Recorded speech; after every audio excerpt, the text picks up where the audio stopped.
ஸ்ரீமதே ராமானுஜாய நமஹ. ஸ்ரீ கருட ஜெயந்தி எல்லா கோவில்களையும் கொண்டாடப்படுறது. ஆனால் ஆழ்வார் திருநாள் ரொம்ப விமர்சையாக கொண்டாடப்படுறது. அது ஏன் அப்படின்றத நம்ம இந்த வீடியோவில் பார்க்கலாம். ஆடி சுவாதி தான் அவரோட திருநக்ஷத்திரம். ஆழ்வார் திருநகரிலேருந்து சுவாமி நம்மாழ்வாரோட திருமேனி, அதாவது விக்கிரகம் 2 தடவை காணாமல் போய்டுறது. அப்போது கருட பகவான் தான் அதை கண்டுபிடிச்சி கொடுத்தார். அந்த 2 தடவை என்னன்றதை பார்ப்போம்.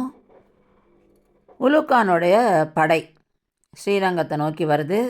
அதை தெரிஞ்சுண்டு சுவாமி பிள்ளலோகாச்சாரர் நம்பெருமாளை காப்பாற்றுறதுக்காக அங்கேருந்து அவர் ஏழை பண்ணிட்டு போகிறார் மதுரையை நோக்கி. மதுரைக்கிட்ட ஜோதிஷ்குடிக்கிட்ட தங்கரை வச்சுட்டு.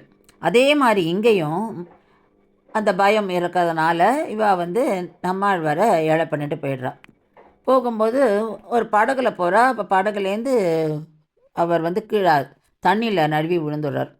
அப்போது அந்த இடத்த அவள் கண்டுபிடிக்க முடியல.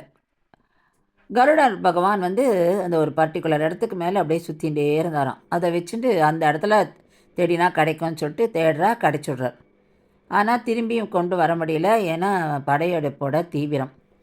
அதனால் இவன் என்ன பண்ணுறான்னா, முத்திரிப்பூ மலை அடிவாரத்தில் ஒரு இடத்துல பள்ளத்தோண்டி சுவாமி நம்மாழ்வாரை அங்கே பதுக்கி வச்சுட்றான். பல வருடங்கள் ஆறுது. அதுக்கப்புறம் திரும்பியும் சுவாமி நம்மாழ்வாரை ஏழை பண்ணிட்டு வரணும். அதுக்காக முயற்சி பண்ணுறா.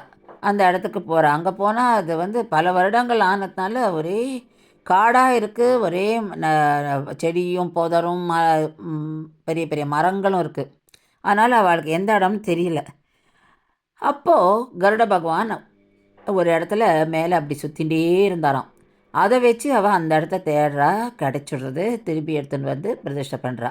இப்படி 2 தடவையுமே கருட பகவான் தான் சுவாமி நம்மாழ்வாரை நமக்கு மீட்டு கொண்டு வந்தார்.